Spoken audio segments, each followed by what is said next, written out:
Hello YouTubing, welcome to episode number 4. For this one, I've got some new news. So I recently just bought a season ticket with the Southwest Lakes Trust for a reservoir called Melbury. Melbury Reservoir is located up in sort of like North Devon between Bideford and Holsworthy. So I think it's about 4 or 5 acres in size. Just a sort of bog standard reservoir, really. Just a big pan of water. No islands, nothing like that in the middle of them. Carp in there up to, I think, up to 31. I'm not too sure. That's what I read on the site anyway. Seen a few pictures of things on there. It looks quite good, so don't know how hard the fishing will be there. I have been there quite a few times before, but I've never fished it. Sort of always underdog about it, but I decided to sort of like, take the plunge of it now and to say, right, okay, now I'm going to start going somewhere and doing something. So yeah, it was 200 quid for the year. The reason I bought the season ticket there is because you can't fish overnighters there unless you've got the season ticket. They only do like the day ticket is a day session. So I thought, well, for the 200 quid I go enough. So it's only down the road from my house. So yeah, if there's carp in there, then it's worth the bash. I just spoke to a guy there last week and he said there's about 150 to 200 carp in there, up to 31. So yeah, we'll give it a go. I've mapped out a few swims down there with the deeper. I went down there last week, just chucked the deeper around on a few swims just to sort of give me a better idea of how deep it was and things like that. It's not too bad really. I think it's about 25 foot if you go right out into the middle. But generally it's anywhere between sort of like anywhere from 8 foot to say 20 foot most of the time. So yeah, I'm going to go and give that a bash this afternoon. It's the Easter weekend. I'm working the Saturday and the Sunday and the Monday, so I've got the Friday off, so I thought, well, I'll do a quick overnighter here, see how we get on. I don't think it's been fishing that well. I did see a guy there on Monday called Mick, who's a regular there, got a season ticket, and he said that he'd done one fish in like 2 days. So, but it is what it is, it's this time of year, I guess. The weather is changing a bit. It's still quite cold, so we'll give it a go and see what we can do. So right now I am going to get myself ready and get up the road. I'm probably about an hour away. Like I said, I'm just sort of like finishing work. So yeah, we'll get up there and we'll see what we can do. And I will see you there. Alright, and guys, I'm all here. All ready to go. Everything is set up and ready for some action. So this is my first time here. Behind me is obviously the reservoir. I'd say it's probably about 4 acres in size. Rods down there. I'll show you where I'm fishing in a minute. So pretty quiet at the moment, haven't seen anything, but I have seen a couple of bubbles just where I've sort of like put some bait out, so you never know, but yeah, pan of the lake. It's quite nice here, so nice and calm at the moment as well. It was raining a bit, so the first thing I did was put the bivvy up. So yeah, I'll show you where I'm fishing, and then we'll hopefully get some action later on. Right, the left hand rod is my marker, is that tree over there just hanging out, and it's probably back this way, probably about 3 or 4 rod lengths. Found a nice little hard spot there. There's quite a lot of silt in here, I think, so yeah, that one went down with quite a big donk, so I was happy enough with that one. The middle rod is again right out in front of me. It's probably out at about, I think it was about, I've got it written down, I think it was about 9 wraps. There's like a bar out there, they call this a bar swim. So I'm guessing I found that bar because as I was pulling the lead back, started getting the tapping. So I'm guessing that's the bar there. So that's on the bar. And then the right hand rod is just where that snag is there, just coming out. Probably about a rod length off of it.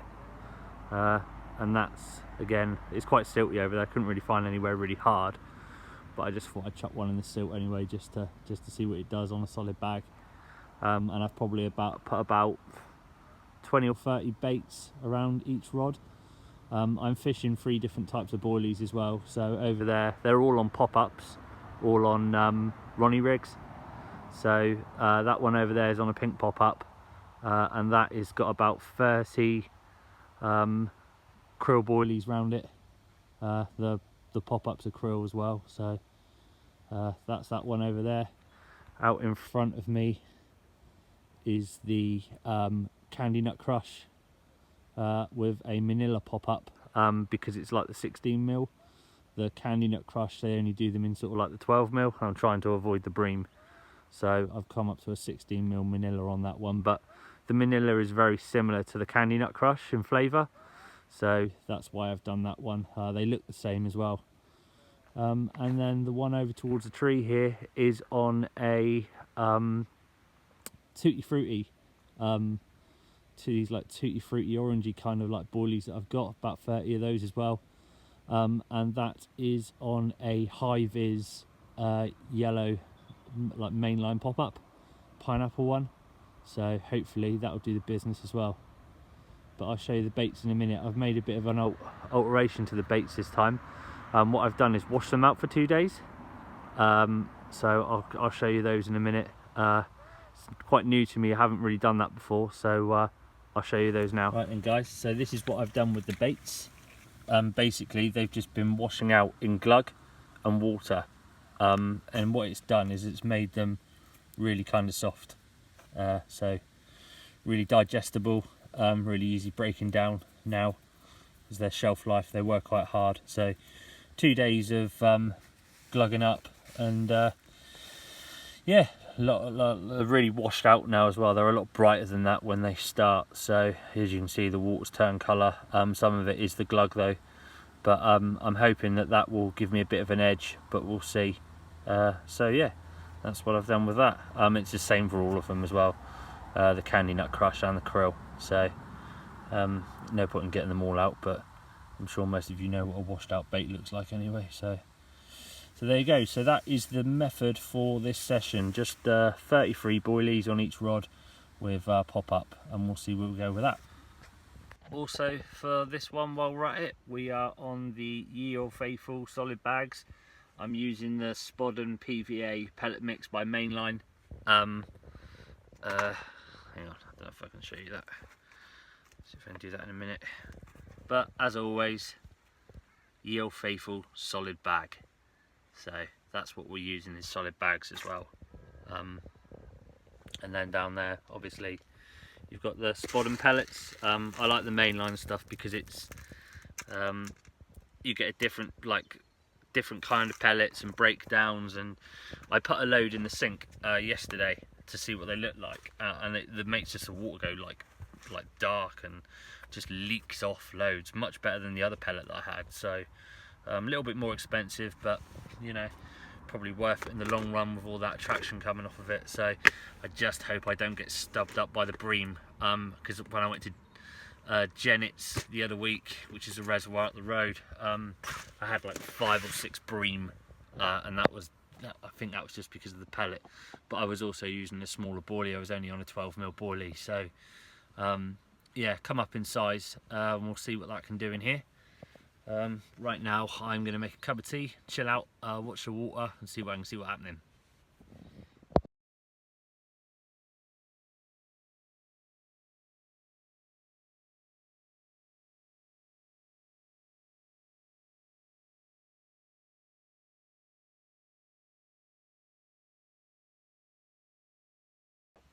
Hello. Right, moving on into the evening now. I have seen quite a lot of activity going on in the water, a lot of showing fish, but I can't really tell whether they're carp or not. Haven't really seen anything really bosh out, just a couple of light vortexes on the surface, and a few bobbles here and there, but at the moment nothing as yet. So I'll keep you updated if anything happens. Like I say, this is quite a new water to me, so still probably got to learn it and whatnot, but there are a few people here now as well. Like whenever I used to come here before, it was always dead, but now there's 2 guys over there, 3, 4, I think there's 5 people here now, so it's obviously popular with a season ticket thing here. So right, I'll leave it there for the evening, and if anything happens, then you'll either see it or you'll see me in the morning. For now, tight lines, and I'll see you later. Good morning, gang. Just coming up to sort of 7:30. Not a lot happened last night. Very, very cold. A bit of a frost this morning. You can see from the landing net there's a bit of frost. So yeah, not too much has happened. I did have a couple of vicious liners last night, but that was quite early on, probably about 11:30 or something like that. Just had to get out and reset one of the bobbins. But yeah, we'll see what today does, I guess. I'm not too sure. I haven't really checked out the weather. I think it's going to rain later on, so we'll see what happens. But I'll get back to you in a bit when I'm a bit more awake, and I've made a cup of tea. So this is how cold it was last night. Frost inside of the bivvy, but lucky for me, I have the Fox Ultra Brolly, which gives you the vapor shield. So basically, it keeps you nice and dry, which is great. My head torch. So yeah, I just thought I'd show you that because some of you were asking last time about the Fox Ultra Brolly and the differences with it. So I might show you a little bit later on when it gets a bit warmer. I'll get out and do a bit of review, and I'll show you the Bivvy for those of you who are asking. Right, and guys, just coming up for about 10 o'clock now. Just had a bit of a recast. Just putting some new solid bags on again. A couple of the guys that are here walked round just to come and say hello, see how I was doing. Seems to be a bit of a clique, like everyone knows each other. So they walked round, introduced themselves, said hello. So that was nice. Liam, one of the guys who come round, had a 20 yesterday afternoon. He said he's just fishing down on the dam wall. The wind was hacking in there yesterday, so good for him. So yeah, ideal. It seems to be a bit of a friendly place, you know, which is nice. So yeah. Oh, the guy over there just had a bleep. Just a single bleep, I think. But yeah, no, pretty good, really. So anyway, everything's out and recast. Yeah, fresh bags. Put a few more boilies out, see what happens. Yeah, they said this is quite a good swim, so we'll see what today does. It's going to rain later on. At the moment, the wind is blowing a westerly, but it's pretty cold. Like the ice has now thawed out now, so. But doing the recast and my hands are so cold, it's unreal. So to come back in the bivvy with a cup of tea, because it's freezing. So I'm not expecting too much today, to be honest. But if I do pick one up, then it's always a bonus. It's not a runs water. So yeah, I'll leave it there, and I'll catch you a little bit later if anything happens. Right, and guys, nothing's happened this afternoon so far. It's about 1 o'clock in the afternoon, so I thought I'd crack on and do the review of the brolly that Carl Harris asked for. So I'll just do that now. I'm sure most of you are familiar with the Ultra 60 brolly. This is just the latest version of it. So basically, you get the 60 brolly, which is exactly the same. You can buy it in the system or just the brolly, and then you can add on the system part of it if you want to. But I decided to just get the full-on brolly.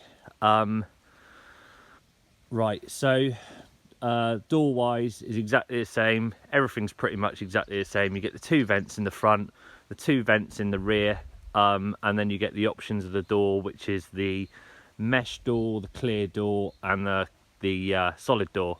For this one I'm just using the clear door, obviously. Differences, I'm not too sure. I'm pretty sure this is a new addition to it. You get the Ventec ripstop, so the material is a lot thicker. That is tested to 20,000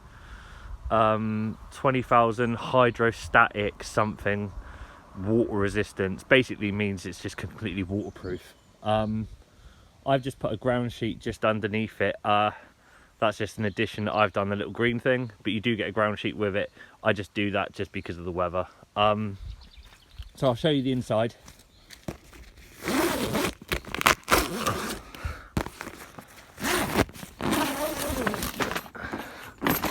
Right. So inside wise, obviously bed chair that pushes all the way back. You get a lot of room inside, just like you do with the brolly. It's pretty much exactly the same inside. The difference is this little thing here. You get this, which is like a vapor shield. So basically any condensation that you get inside sits in behind there instead of touching you when you go to sleep. So it's really good, it really works. It's also fully removable, so basically you zip these down like that. Obviously you can get in there to unclip your system and whatnot. You can leave it in place when you take it apart, so you don't need to take it in and out all the time, and it just comes apart on toggles. So when the summer months come, if you don't want it in here, you can take it away. It does take away a little bit of headroom, but not too much, so it's you know, it's really worth the sacrifice, especially in the winter months. A little bit of storage in behind here, just in case if you ever wanted to put anything, but for now my gear is in the van. It's available in the khaki and the camo, but I got mine in the camo because this sounds a bit weird, but all of my gear is Fox pretty much, and I do that because of my dog, oddly enough. That, and I really like their gear because my dog's an Alsatian, old German Shepherd, and he looks a bit like a fox, so it's just kind of like that really. But yeah, I do like their kit as well. So it's expensive. I think I've seen them for about, I think new about $340 for the khaki, and I think they're $380 for the camo. But I got mine in the camo because all of my gear is the camo light stuff, and I really like that, so I paid a little bit extra for that. But yeah, so that's basically it. So if anybody's got any questions about it, just let me know in the comments and I'll try and answer it best I can.